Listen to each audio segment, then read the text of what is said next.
You're about to listen to the S. Anthony Says podcast, starring S. Anthony Thomas. You lucky bastards. All right, this is S. Anthony. Glad you came back. Ready for the next one? All right, here we go. S. Anthony Thomas. Hello, my friends. This is S. Anthony Thomas. This is the S. Anthony Says podcast. What's going on, everybody? Happy late Wednesday, early Thursday, whenever I decide to put this online to you. I gotta relay something to you. This is an interesting story. I go to a McDonald's, okay? And I get, all I want is a burger and a sweet tea, and I'm in the drive-thru. But when you go to McDonald's, most of the time, it's pretty good. You go there, you buy whatever you're going to buy, and then you get the hell out of there. You eat it on the way home. If you have French fries, of course, the fries will be cold by the time you get out of the driveway. If you have a hamburger, of course, you're going to have about 10% of it on your shirt.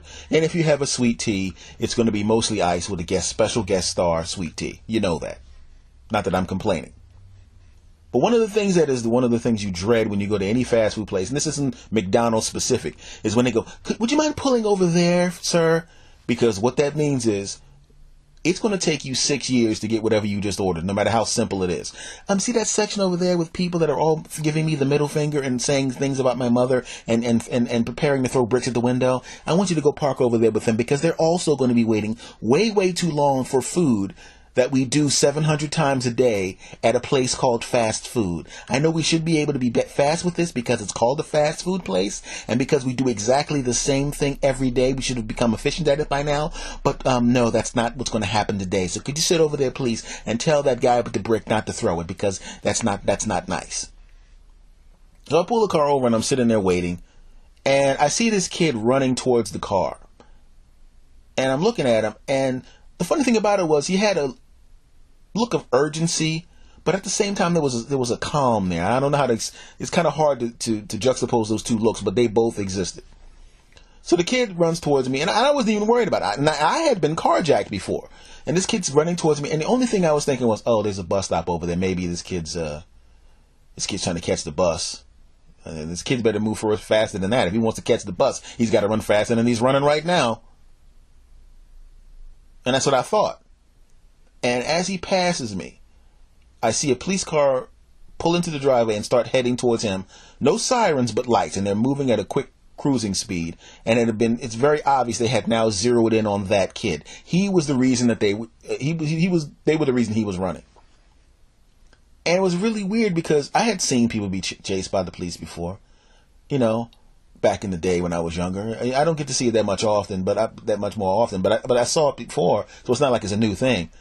But what is new is people's reaction to it. When I was younger, somebody was, the police officer were coming, and saw a guy running with the police. Everyone would just kind of, get behind their cars or duck or hide or something like that. Oh God, this is going to be, I'm scared. This is going to be, watch out. Somebody might get shot. This is, oh my goodness, this is incredible. Oh my God, watch out. These people did not skip a beat. They just kind of looked very calmly, just kind of watched the whole situation. Now, keep in mind, the police car ran between the people. The guy who was running from the police ran between the people, and none of them moved out of the way. It was almost as if they were like, oh, guess this is a police chase. Interesting. And not only did that happen, they started discussing the police chasing this kid the same way two people would discuss a sporting event when you had no rooting interest in either team. Like when you watch a football game and your team isn't playing, but two other teams are playing, and it's two teams, you don't give a damn about either one of them, but you like football, so what the hell? And this is what they were doing. They were literally, I'm sitting there with my car windows rolled down, and I saw two older guys literally discussing tactics. One guy, you know what, I'm going to tell you something right now. Look at this kid. Look at this kid. He is not even running that fast. I mean, who does he think he is? What do you think he thinks the car going to get tired or something? I mean, if he really wants to get away from the police officers, he better run faster than that. And these cops, why didn't they get out of the car and chase him? They should just, one of them should have got out the car, climbed out the window, jumped out of something, and started running after the boy, then maybe they could box him in. And then his friend right next to him, you know what you're talking about, man. You know what I mean? First of all, if that was me running from the police officers. I would do a different move. See, I might, run into the McDonald's and take off my coat and kind of blend in with people, or I would run around the other side of the McDonald's, and then when the police car came up, I would go back the opposite way, because by the time they stopped the car and got out, I would be like half a block away, and then they would have to start the car, turn it around, and then go, because they wouldn't want to leave the car. So, I mean, you don't even know what you're talking about. And they're going back and forth like they're discussing strategy in a football game with 2 minutes left on the clock. I'm sitting there going, what the hell is with these two idiots? These people, this is a police chase. This is not the last 2 minutes of an NBA Finals game.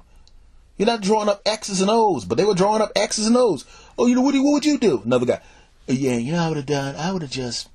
I mean, I've never been chased by the police. I'm a dentist.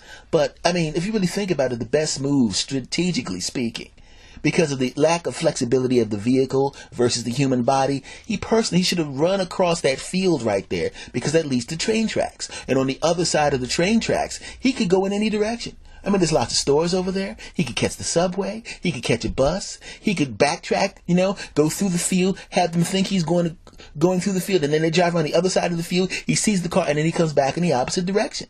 I mean, it's obvious these guys weren't going to get out of the car. If they were going to get out of the car, they'd have gotten out of the car. I'm just saying he needs to use his head.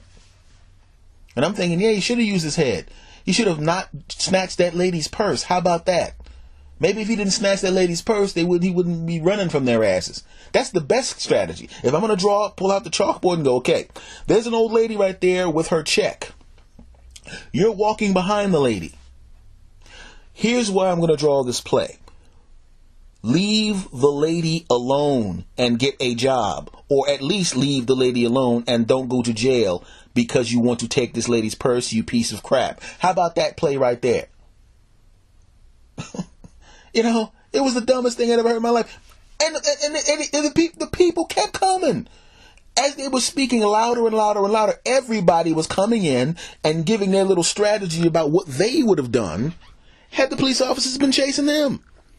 Another lady walks up and she goes, my husband actually was a criminal. I mean, you guys are talking, and I can tell by the way you're talking that you're not criminals, and you don't even know any criminals. But my husband has run from the police many times. I mean, he's gotten caught because he's in jail now. I mean, so maybe I shouldn't even be saying anything because, you only have to get caught the one time. I mean, the 5 or 6 times that he ran from the police and didn't get caught doesn't really matter because he did get caught the last time. But all I'm saying is that the first thing you do is you just take the purse.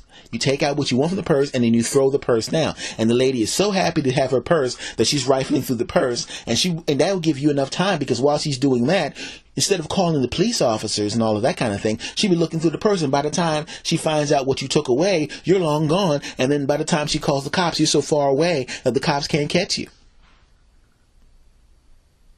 And there was a long pause. And everyone, yeah, you're right, yeah. Like what she said was some kind of good thing. Like this was some kind of good information. Yes, we all now have a really, really wonderful strategy on how to rob an old woman and minimize our the opportunities for the police to get us. Yes, this lady's strategy is fantastic. I don't know why we all didn't think of that before. It's probably because we all decided not to become criminals and to become productive members of society and not rob old women and take their purses. Maybe that's why. But as it turns out, the police officers did not catch the cat, at least not at that point. They pull back into the McDonald's. And they see the same people that were standing. They were almost in the same physical positions they were in when the car came by in the first place. And they go up to the guys and they ask them, did you see anything? And the ladies, they're describing the guy. Oh, he was about this and tall, this, that, this, this, that, this, that, this. And that took about 17 minutes. The whole thing. And finally my hamburger came out. And when my hamburger came out and my sweet tea came out, I didn't give a shit. So I turned on my car and I pulled the hell out of that damn parking lot and started driving away. And I put my hand in the bag. I ordered a hamburger and there was a fillet of fish in the bag. I ordered a sweet tea. And I got a tea. But apparently, wherever my hamburger was, the sweet from the sweet tea was with the hamburger. Yep. You know how sometimes you go someplace and you want to have a dinner and a show?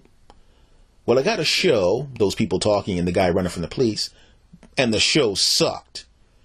And then I got my dinner, which was the wrong stuff. And the dinner sucked.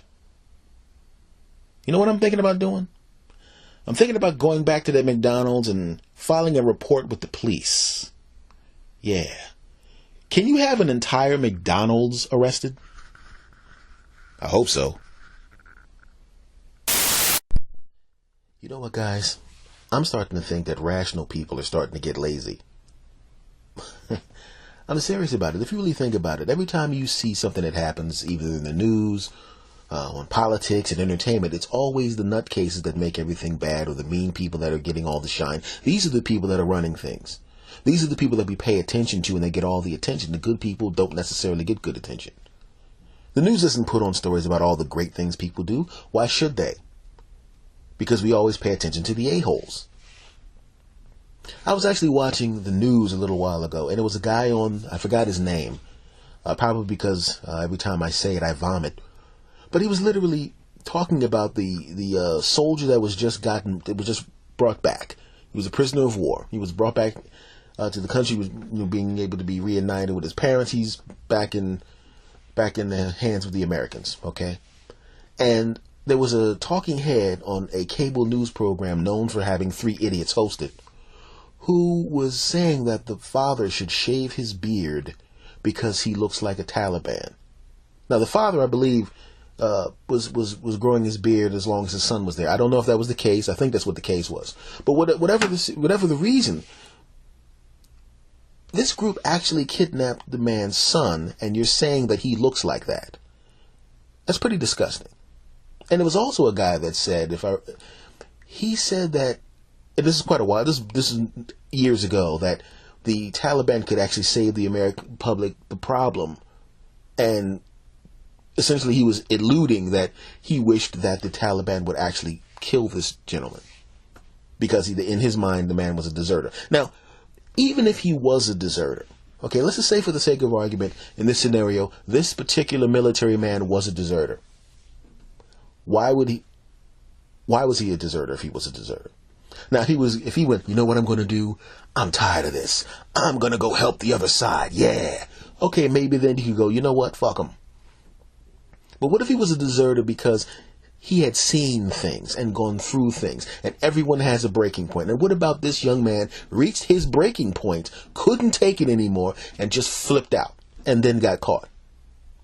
Would that change the way you would think about him? Would that make you think differently about this young man if you realize he just reached his breaking point and just flipped out and just ran away from the base because he couldn't take it anymore? He couldn't handle the battle anymore? He couldn't handle the stress anymore? Would that change anyone's mind then? It amazes me what people will actually say to get attention. What people will actually say with the specific intent of hurting someone who disagrees with them ideologically. It doesn't make any sense. There's nothing wrong with having an opposing point of view. There's nothing wrong with having opposing politics. There's nothing wrong with that. But there is something wrong in not realizing that you're talking about human beings here. When you insulted this man's father, talking about his beard, right after the guy's son is released, why would you do that? Why would you use your pulpit, your bully pulpit, the news, a popular news program on a popular news station? Why would you put that out in the ether to say something that would ruin the moment that this guy gets his kid back from people known to behead people and to torture people and to kill people? He's sitting there not knowing at any point in time if that phone rings, whether or not it's going to be a phone call that his son's head is chopped off, or that his son was set on fire and dragged down the street, or that his son was any number of things. And this jackass goes on the news and says something disgusting to ruin it. What about the other asshole who was saying that maybe he was hoping the kid got killed? Imagine sitting at home, your kid's overseas somewhere, held by people who, let's be honest, are not exactly known for being kind to American citizens. I think we know this already. And someone in your country, on a news station in your country, a fellow citizen, is wishing that your son was dead. Does that make any sense to anybody? We have to check assholes in this country. And even if I disagreed with the person who was opposing the person who was on my show, I would have said, even if I hated the president and all of that kind of stuff, I would not allow someone on my show to say that shit. I wouldn't do it. He could say that, trying to score political points, trying to rile up the base, and then that would be one of those instances where I would say, listen, I disagree with, party A or party B as well. But on this station, you do not even insinuate that you wish that an American soldier, no matter what you think about him, gets killed. You don't get to say that. You owe an apology to the person's father and mother and his family. And you owe an apology to this station for saying that on here. We don't do that here. I disagree politically with certain people, but you're not allowed to say that. Why can't we check assholes anymore? That was an asshole-ish thing to say. In any other way, in any other circumstance, assholes get checked. Where I come from, you don't get to say things like that. You don't get to, I wish your son was killed. You know what happened if you actually said that in the real life? You walk up to somebody and they're overhearing, you overheard their conversation. They were talking about how their son was kidnapped, and you walked up to them, I hope they kill your son. What do you think would happen to that person? What do you think would happen? The kind of thing we all would want to happen. That guy would get knocked the hell out, and he should get knocked the hell out for that in that specific circumstance. He wouldn't say that to the person's face. He would never walk up to that guy's father and say, I hope the Taliban kills your son. He wouldn't say that. Why? Because there'd be a filter there. He would know he's looking at another human being. At that point, the father would be a human being standing in front of him. Now, maybe there would be something inside of him that would say, I can't say this to this man's face. That's just too mean. Or there'd be something inside of him that say, I can't say this to this guy's face because that's his son and he's going to whip my ass. Well, if that filter exists in you anywhere, turn it on. Use it. Use it. People don't use the filters anymore. If you notice, the assholes are always the loudest. There are more rational people. There are more people that are not stupid in the country than the stupid. There are more people in the country that care about other people than don't care about other people. I don't know what the percentage is, but I know they're the majority. But the only problem with that is sane and rational people are not loud. The fact that they're sane and rational means they modulate themselves. They don't go crazy. They don't do stupid over-the-top things. That's not part of who they are. That's why they're sane and rational people. Only the loudmouths, the assholes, and the crazies make all the noise. Okay? If you really think about it, when you're on the road and you're on a major freeway in a major city, thousands of cars go past you. Thousands of them go past you. And you pretty much don't notice them. I mean, they're there, but you're not paying attention to them. You don't give a crap about them. You're listening to your radio or having a conversation in your car. But that small percentage of people, the one that cuts you off, you don't get cut off 50,000 times during the course of a day. You get cut off maybe twice, maybe 3 times on a long trip. You don't get tailgated by everybody. You get tailgated by a few people. You don't get flipped off by everyone. You get flipped off by a couple of people. But who do you remember? You don't remember the people that let you in. You don't remember the person that drove at a safe distance. You don't remember the person that was going to change lanes, realized it would inconvenience you or endanger you, and chose not to. You wouldn't even notice that. But you notice the person that cuts you off and then slows down in front of you because they're an asshole. You notice the person that almost knocks you out of their lane because they're not paying attention. You notice the person that's on their cell phone and damn near runs you into a ditch. You remember the person that's an inch and a half in behind your car and almost runs into you because you have to slow down because something in the road is an obstruction that you have to avoid, and you barely miss getting hit by the person. You remember that person. They're an aberration when you think about the percentages, but they're the ones that make the most noise. You may drive at the speed limit. A sane, rational person will either drive at the speed limit or maybe drive 75 instead of 65. The crazies, the nutcases, and the assholes will drive 100. Now, you could have driven 100 if you wanted to, but you thought better of it. Why? You're figuring, I might be late for work because I woke up late, but I'd rather get to work 20 minutes late, 10 minutes late, 15 minutes late, or an hour late. I'd rather do that than smash into a pole and kill myself, or run into something and be in a big ball of flames, or endanger other cars because I didn't set my alarm. Sane and rational people don't make a lot of noise because they're sane and rational people. The crazies make the noise. I'm sure there's tons of people on the news talking about how they're glad that the soldier is coming home or is going to be reunited with his family. They're glad they were able to get him back.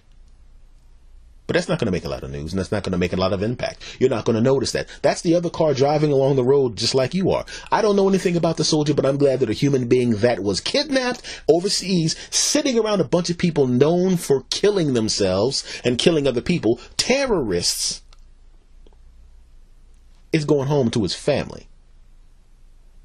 I wish that for anybody who's held captive under any circumstance. Unless there's someone who committed a crime and deserves to be detained in some way. But if you're a person who didn't do anything wrong, or you did do something wrong, but it was because you broke under the pressure, maybe you flipped out, I don't know.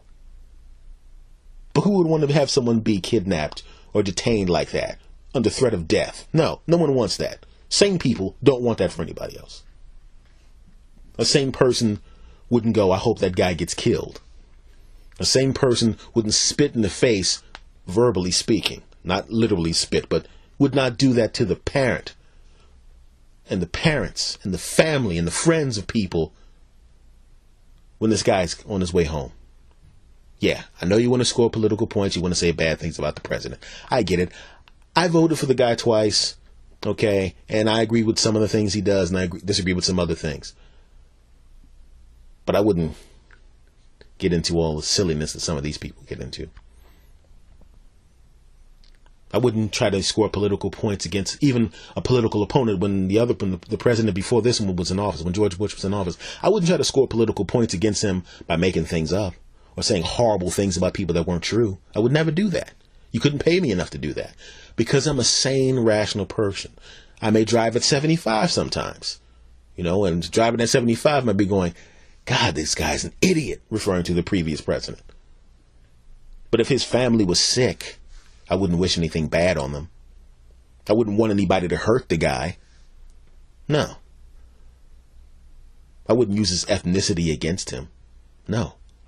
I would never go on the news and wish a soldier dead because it would help my political cause against him. I wouldn't do that. Why? I'm a sane, rational person. I only go 75. Occasionally, I'll go 80, and me going 80 is going, that stupid motherfucker. But I never drove 100. I never wished death on anybody. I never used an ethnicity against somebody. I never said disgusting things about a person's children or family. I wouldn't do that.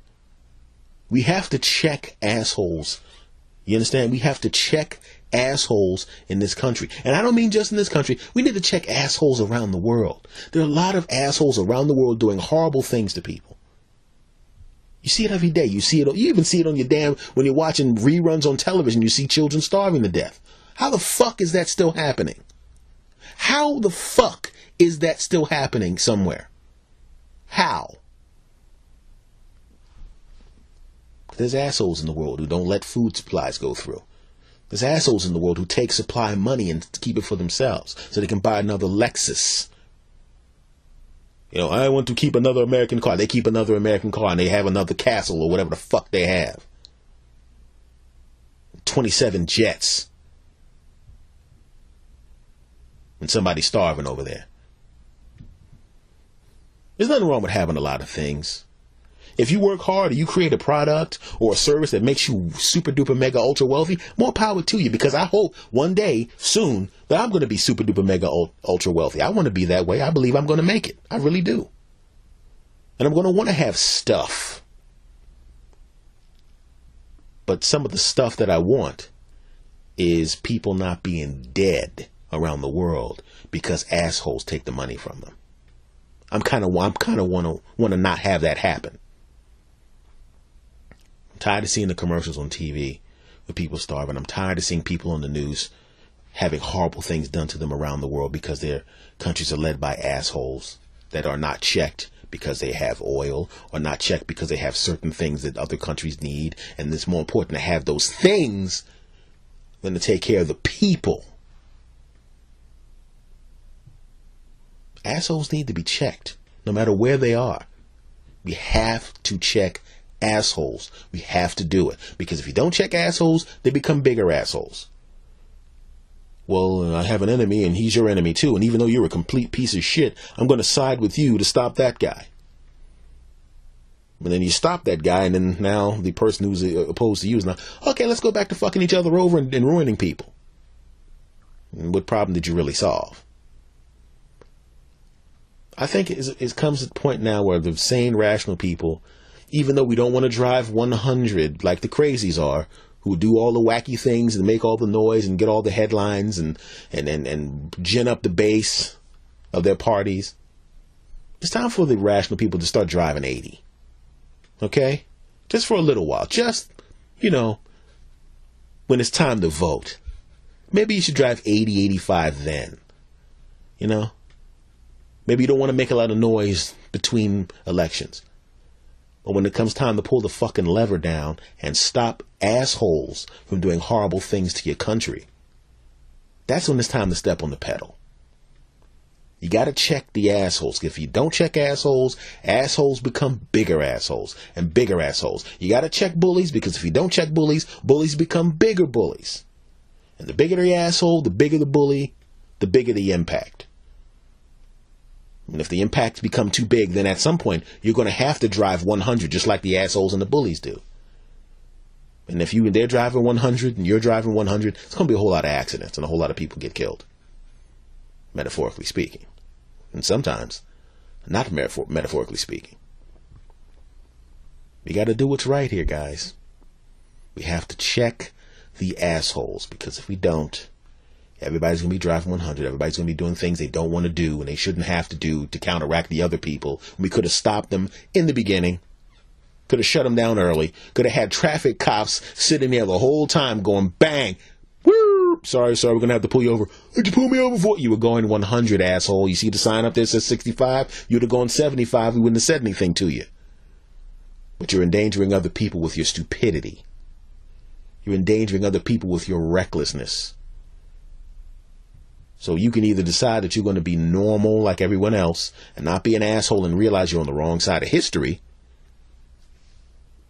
We're going to have to take away your license. Get your ass on the bus. Because you won't be able to get the wheel there. That's all I'm saying. Let me ask you, this is something that happened to me recently. And this is pretty interesting, guys. I go to a store where I normally buy my clothes, and this store normally has good stuff, and I go in there, and sometimes the stuff is a little too expensive to get. You could get it, but you'll feel it if you get it, and they have some stuff that's at reasonably priced too. But I always walk through there just to find out what the deal is, and I go through there and I see these really wonderful shirts. They have really nice looking shirts, really good looking shirts, and I'm looking at them and going, they'll probably be a little expensive. Maybe I'll grab two. So I go over to the rack, and they have the price tag on, and I'm going, oh, man, maybe I'll grab one. And then I look closer, and there was a tag on the back of it that said it was a manager special, and the price was $2. And I'm sitting there going, whoa, the shirt's supposed to cost this, but they're actually $2. This has got to be a mistake. Maybe there's a zero missing, and they meant $20. Because I don't want to walk all the way up there upstairs to the cash register with a bunch of shirts on my arm thinking I'm buying $2 shirts and then have them go, sir, you stupid bastard, that says $20. Because that's the kind of thing that'll get you laughed out of the store. That guy thought that shirt was $2. You dumb bastard. I'm going, okay, whatever, pal. All right? I don't care if you're 3 years old. That is wrong to say to somebody. But as it turns out, that was the price. So I get the shirts, and I didn't think anything of them. They were really nice-looking white shirts that you just kind of pull over, and I didn't think anything of them. I was like, oh, it looks pretty good. So I go to a donut shop that I normally go to, and these ladies see me all the time. The nice lady, the pretty young Cambodian ladies, I say Cambodian ladies because every time I go in there, they remind me that they're from Cambodia, and I'm going, okay, I've known you for like 4 years. I know you're from Cambodia. Okay, and I don't know why you keep bringing it up. Actually, I don't really mind that you keep bringing it up because you're both very attractive and you're wearing tank tops, so I'm cool with it. Not to be a sexist pig, but gorgeous women are gorgeous women. Fuck y'all, don't judge me. And so I go in there and I'm hanging out, and the girls who are there, they go, you look good. And I'm thinking, okay, thank you, it's very nice. I figured that's just, the kind of thing, it's like a nice little thing to say because I wasn't in sweats or my t-shirts like I normally am because I walk around very casually. She goes, you look good. And they kept saying it. You look good. And the next one comes up, you look good. And I'm just a regular dude, but for some reason, in this shirt, I'm all of a sudden, Tay Diggs or something. And so, and it's like, you know, and then when I walked out, they all pointing at me and smiling. I'm going, what the hell? So I'm walking down the street. I'm trying to get back to my car, and I see girls looking at me. And one girl, you know what? You look good in that shirt. I'm going, oh, thanks. Okay. And then another one, and then another one. Dudes were going, yo, man, that shirt is tight. And I was like, okay, thanks. Cool. A $2 shirt. A $2 shirt. I'm getting compliments from hot Cambodian ladies. I'm getting compliments from hot college girls walking down the street. Age-appropriate ladies walking down the street. Dudes are saying anything, and it's a $2 shirt. And I'm glad I bought a bunch of these damn things, right? Only problem is all of the shirts were white. And you only get compliments on a white shirt if it's clean, and that means if you put that shirt on at 8 o'clock in the morning, you have a window of compliments of about 30 minutes. Because before 9 o'clock, trust me, you will get something on that shirt. You won't even know you got something on the shirt. Somebody across the street will breathe too hard, and the dust that is moved by the air across the street in front of their mouth will somehow fly across the street, weave through traffic, go over a tree, and land on your shirt somewhere and mess it up. If you got a white shirt and you got any stains on it anywhere, you are not getting any compliments. Because I walked back into that place to get another cup of coffee because I was nearby, and they ain't say shit. They were like, hi, how you doing? Hey, how's it going, lady? Yes, worm, scumbag, die. What the hell happened? Why are you throwing knives at me? Then I realized I had a stain on the shirt. Apparently, one stain on this white shirt takes away all of its powers. Stains on that white shirt were like kryptonite to Superman. All of a sudden, I couldn't fly anymore. I couldn't see through anything. Okay? All of a sudden, my super speed was gone. All of a sudden, my x-ray vision did not work anymore. Why? Because I got a stain on my perfect white shirt, and it sucks. You know the funny thing about white? See, I used to wear different type of shirts. I normally don't wear white shirts, but those shirts look so good, so I figured, what the hell, right? But then I realized I'm doing exactly the same thing I do on a regular basis. I'm drinking the same juices when I drive in the car. And if I have a little sandwich, I do the same. I change my behavior none, which means the same amount of stains that were getting on the white shirt were getting on the other shirts. But nobody could notice them because they were so tiny. But the stains had to have been there because I was doing the same thing. I didn't even notice that I spilled anything. So obviously the same spills were happening. It's the same behavior patterns. But the only difference was my regular shirts didn't have the superpowers of the white shirt. The white shirt made me Superman. The white shirt made women want to get it on with me more than they normally do because I'm a very, very hot man. Okay, that's not true. But listen. But somehow the white shirt didn't have its powers once a stain was on it. And I realized a white shirt is nothing more than a damn tattletale. Your white shirt is the tattletale of clothes. It really is. Your white shirt is like the search history of clothes. Your white shirt is the tattletale internet search history of clothes, damn it. Yes, it is. Because so man, how was that grape soda you had today? Grape soda? How'd you know I have a grape soda? Because I'm looking at your shirt. Oh, shit. Damn it. Shut up, sir. You're talking too much, damn it. Hey, man, I thought you was on a diet, man. What you doing eating spaghetti? I ain't had no spaghetti. Your shirt says you did. Damn it, shirt, you tattletale bastard. Shut up, shirt. You must have went to see your girlfriend, huh? You and your girlfriend was getting it on, huh? What you talking about? Look at that lipstick on your collar. Shut up, shirt. Well, actually, shirt, you can tell about that. I don't mind people knowing that I'm getting some action. So, shirt, speak louder. Oh, so you're not going to speak louder, shirt? Oh, now you can't talk. Fuck you, shirt, damn it. But it is, man. A white shirt is like your internet search history.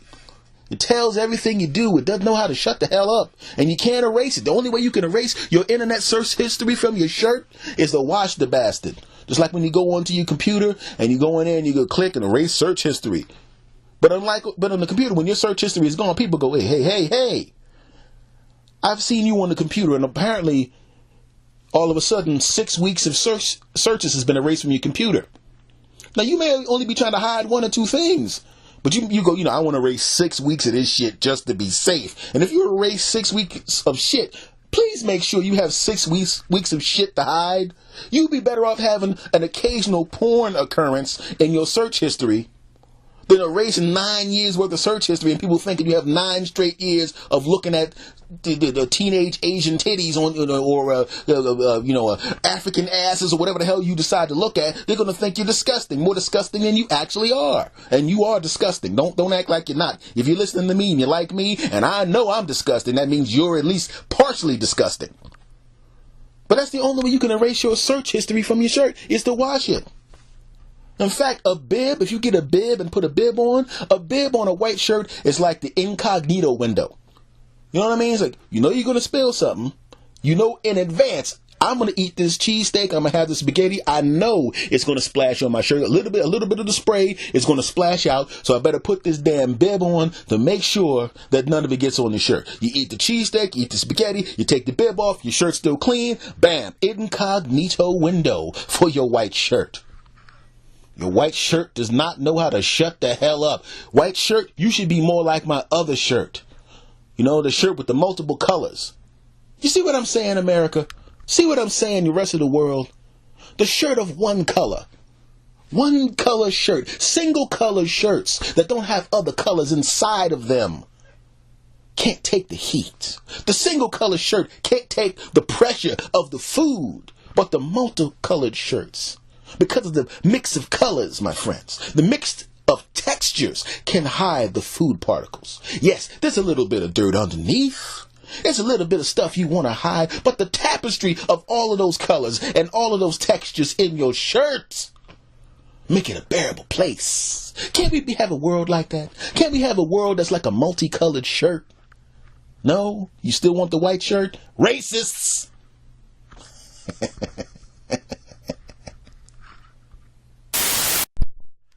You know what, guys? I want to check in with you on an idea that I want to pass along. Maybe we can actually start a social media movement that will allow this to take place, this to be part of the law, this to be socially acceptable, this to be something that people could do. I'm not a violent man, even though my favorite 2 sports are NFL football and UFC mixed martial arts. I'm not a violent man at all, you know.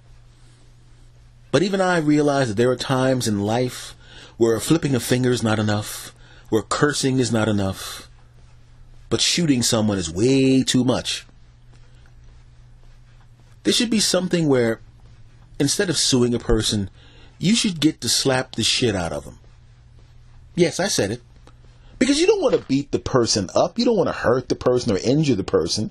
You do want to hit them. You definitely want to hit them. But you don't want to injure them. You want to slap them hard enough that they know, you know what, I don't think I want to do that anymore. You've been cut off in traffic, right? Now, granted, it's like anything else. In many cases, you go, no harm, no foul. Yes, this person cut me off. Yes, this person already almost hit my car, but I was able to avoid the person hitting my car. I really want to slap the shit out of that person.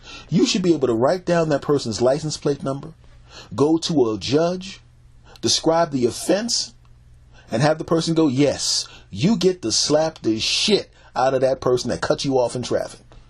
And you should be able to go over to that person's house, ring the doorbell, show them the piece of paper, and go, hey, remember me? No, I don't. Of course you don't, because you weren't paying attention. I'm the one you cut off in traffic 3 weeks ago. And remember you look back and you laughed, and you put your middle finger up, and then you accelerated in front of me? Yeah, well, if you read that paper right there, I get to slap the shit out of you. Oh, no, exactly. Pow! Okay, we're good. And then you leave. Right? It doesn't really cost you any money. It doesn't cost him any money or her any money. It doesn't cost anything. But that person deserves to get the shit slapped out of them. There are many occasions where someone needs the shit slapped out of them. You can't say that you don't know. You've never wanted to slap somebody. Come on, man. You know you wanted to slap somebody. I know a bunch of people I wanted to slap. I didn't. Like I said, I'm not a violent guy, but I could think about slapping the shit out of people. We just talked about traffic. In traffic, where you want to slap the shit out of people. We'll stick with the car theme. When somebody steals your parking space, they should have the shit slapped out of them. If they stole a parking space, that means that parking spaces were scarce. And if they zipped into the parking space at a speed where a person would normally not zip into a parking space, they did that because they knew they were taking the parking space from you, and that was their intent. Now, you're going to find another parking space in 5 to 7 minutes probably. Someone else is going to leave. It's a pain in the ass, but it's not a major thing. A week from now, you won't even remember this person stealing the parking space. But that person who stole the parking space will be emboldened. They will do it again and again unless they are stopped. And the best way to stop them? Exactly. Go to the judge. Give up the license plate. Go up to their house 3 weeks later. Remember me? I was actually in the car with my wife and kids, and we were going Christmas shopping, and you decided to steal a parking space from in front of us, and then you didn't even actually go into the store where the parking space was for. You actually went into the bar down the street, and you stayed there for 12 hours and blocked up a parking space that I couldn't get, and other people who were actually legitimately shopping in this mall needed. Read this paper. Oh, shit. Exactly. I get to slap the shit out of you. Pow! We should do that, damn it. We should be allowed to slap the shit out of people who deserve the shit slapped out of them. It should happen on a regular basis, man. We should have people that actually, instead of a town watch, we should have a town watch you get slapped.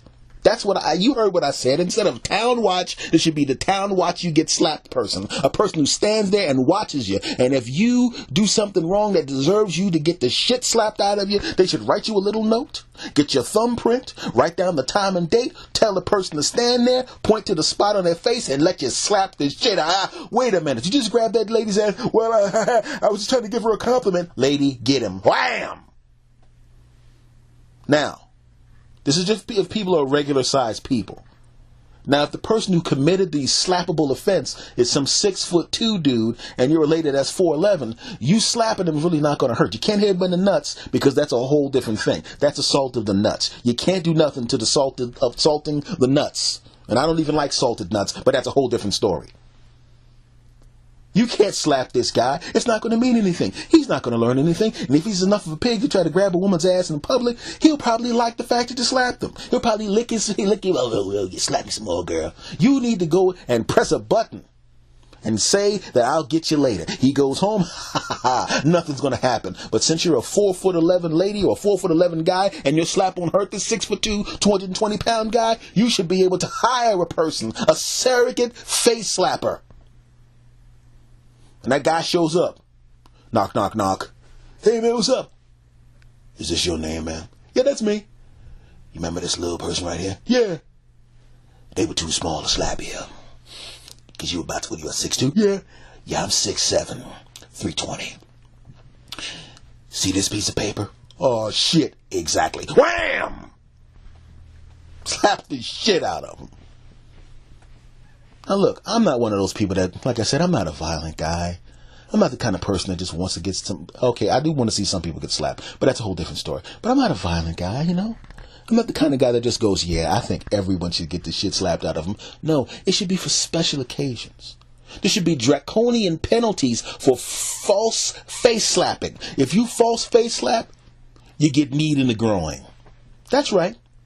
You go up to somebody's house with a forged paper and you just slap the shit out of someone who does not deserve the slap.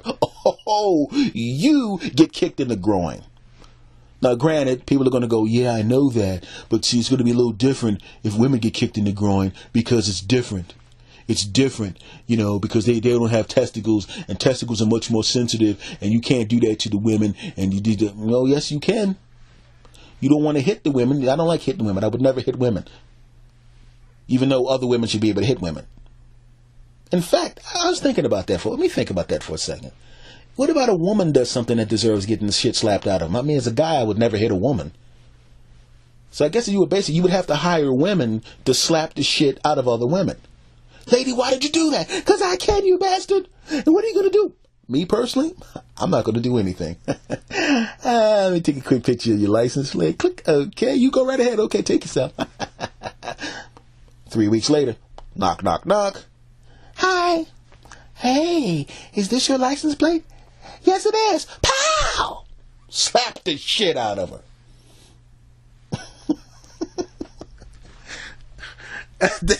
I just, you know, the funny thing is ridiculous is the joke I've just told about slapping people is, do you realize, you know, if you go into Singapore, they cane people?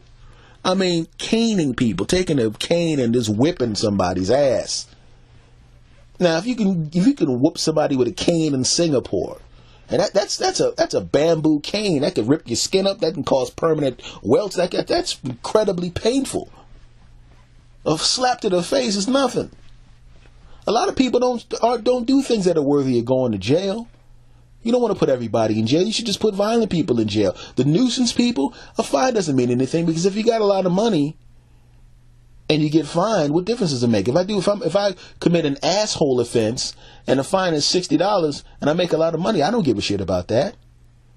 But a slap to the face is a slap to the face. Whether you're rich or poor, if somebody pimp slaps the shit out of you, across the face, bam, smack, boom, biff, pow, like an old Batman series that was on before I was born, a slap to the face feels the same to a rich guy or a rich lady as to a poor person. A slap to the face, my friends. Do you agree with me? Huh? You want to start a social movement today where we get people that deserve to have the shit slapped out of them, get the shit slapped out of them? Hashtag slap the shit out of them. Or we'll find a shorter hashtag so you can put more stuff into the tweets, but it'll have something about slap in it. Hashtag slap. How about that? But I mean, come on, you want to slap some people. You can't not want to slap. Certain people just need to have the shit slapped out of them. It's the truth. So if you're with me, what we'll do is we'll start groups. We'll start small in small towns. And we'll slap the shit out of people in small towns. And then we'll move to the big cities. When the people in the big cities get the shit slapped out of them, the word will spread. Oh my God, from small towns to big cities, people are slapping the shit out of people who deserve the shit slapped out of them. Assholes beware. The slap the shit out of your army is coming. And we're coming for both of your cheeks. Yeah, we gonna get you. Okay, you sick bastards. That has been this episode of the S. Anthony Says podcast. I want to thank you very, very much for tuning in. I'm enjoying this new weekly format. I'm putting the pieces into one podcast instead of podcasting several times a week, mainly because I don't want to be annoying people by saying, hey, my podcast. I don't want to do that all the time. And also, I kind of like the longer format. I want to thank you guys for always checking me out and saying good things. The home base of the podcast is santhonysays.podbean.com. But you can also you can also listen to the S. Anthony Says podcast on iTunes, on Stitcher Radio, on TuneIn Radio. Follow me, of course, on @SAnthonySays on Twitter, or at S. Anthony Thomas. The main Twitter for me is @S. Anthony Thomas. That's the one I'm the most active on. The @S. Anthony Says on Twitter is the one specifically for the podcast. I suggest you follow both. And the email for me is the santhonysays podcast@gmail.com. I want to thank you guys very, very much. Do me a favor. Whatever you're listening to me on, whatever your podcatcher you're listening to me on, whether it be iTunes or Stitcher or TuneIn or whatever podcast catcher you're listening on, make sure you give me a nice review. Make sure you give me a 5-star rating. Unless it's a 6-star rating, then give me a 6-star rating. In fact, even if it's a 5-star rating, still try to give me a 6-star rating, because that would be cool. Much love to you all. I want to appreciate everything that you do. Make sure that you shout me out on your social networking sites and tell everybody to come listen to the podcast. This one is extra weird this week, but guess what? They're going to keep getting weirder, because that's what's happening to me. I am also getting weirder. And the fact that I keep seeing the same people come back and bring people with them means not only am I weird, you're weird, and the people you're bringing back who are coming, listening, and staying are also weird. We're all a bunch of freaking weirdos. But it's nice that we're together, isn't it? Thank you. Much, much love to you all. And I will see you again next week. S. Anthony out.